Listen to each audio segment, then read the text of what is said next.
You're probably scrolling through 100 different floor-standing speaker options, wondering who these speakers are really made for, whether the price makes sense for a typical listening room, and what you'll actually notice when you fire them up. If that sounds familiar, keep listening. Link is in the description if you want to check the product details on Amazon. In the next few minutes I'll walk through the practical side of the Acoustics Concept 500 pair, share where they shine, and explain exactly who should consider them and who can safely skip them. First off, the biggest hesitation most buyers have with a speaker in this price bracket is the fear of ending up with a nice-looking box that sounds like any other mid-range model.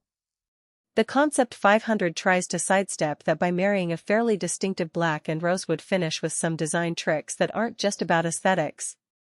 The cabinet uses Acoustics gel core material, a high-density gel that dampens internal vibrations, and the internal bracing follows a P2P layout, meaning the front and back panels are mechanically linked to reduce resonances. In real-world terms, those details translate to cleaner bass and a tighter mid-range when you're listening to a full-band track or a movie soundtrack at moderate volumes. You won't feel the whole room shake, but you'll notice that the low frequencies stay grounded rather than muddying up the mids. Now, who actually benefits from those choices? If you have a medium-sized living room, think 1,520 feet of wall space, and you enjoy a mix of streaming, vinyl, and occasional gaming sessions, the Concept 500S are a strong match. The dual finish looks premium enough to become a focal point in a modern core, and the acoustic engineering helps them stay balanced across that whole range.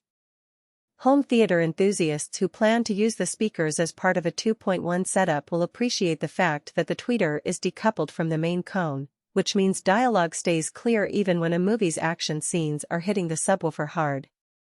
If you're an audiophile who's already spent a lot on high-end gear, you might find the overall performance a step below the most expensive rivals, but for the amount you pay, the speakers deliver more nuanced detail than many cheaper alternatives. On the flip side, there are clear scenarios where you'd be better off looking elsewhere.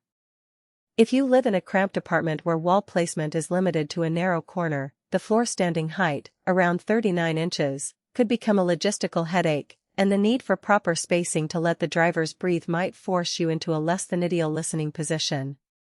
Likewise, if you're hunting for ultra-deep bass that can fill a large open-plan loft without a dedicated subwoofer, the Concept 500's bass extension stops just short of the low ripple you'd get from larger 6-foot towers or a separate subunit. Finally, if you rely on a single-ended amplifier that doesn't support biwiring, you won't be able to tap into the biwire terminals that Acoustics touts for improved signal clarity. While the speakers still work fine on a standard single-ended setup, you won't be extracting the full benefit of their internal wiring design. Talking about practical strengths, the first thing most owners notice is the speaker's ability to remain quiet at moderate volumes.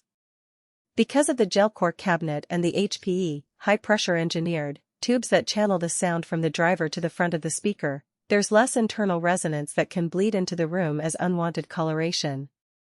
I tested them with a Bluetooth-enabled streaming amp, playing a mix that ranged from acoustic folk to electronic dance beats. The mids held up impressively, vocals stayed forward without sounding harsh, and the piano's natural resonance didn't get lost under the synth layers. In a home theater scenario, the dialogue from a dialogue-heavy drama was intelligible even when the on-screen explosions were peaking, thanks to the decoupled 28mm tweeter that keeps high frequencies crisp without spiking. A notable weakness shows up when you push the speakers louder than you'd typically use in a living room setting. The bass, while tight, does start to feel a little compressed once you cross the 85 dB SPL threshold. That isn't a defect, but it does mean you'll feel more comfortable staying in the 7080 dB sweet spot for everyday listening. If you love to crank your favorite rock album to the max, you might notice a slight loss of depth compared to a dedicated subwoofer. The other practical downside is the need for a fairly solid floor surface. Because the Concept 500 lacks built-in isolation pads, placing them on a carpeted floor can introduce unwanted vibrations that travel through the floorboards, especially if the room has a thin, floating floor. Adding a simple rubber mat solves that, but it's an extra accessory you need to consider. Installation is relatively straightforward. The by-wire terminals are clearly labeled. The speaker stands come with rubber feet that can be swapped for spikes if you prefer a firmer mount, and the overall weight, around 20 pounds per speaker, is manageable for a two-person lift.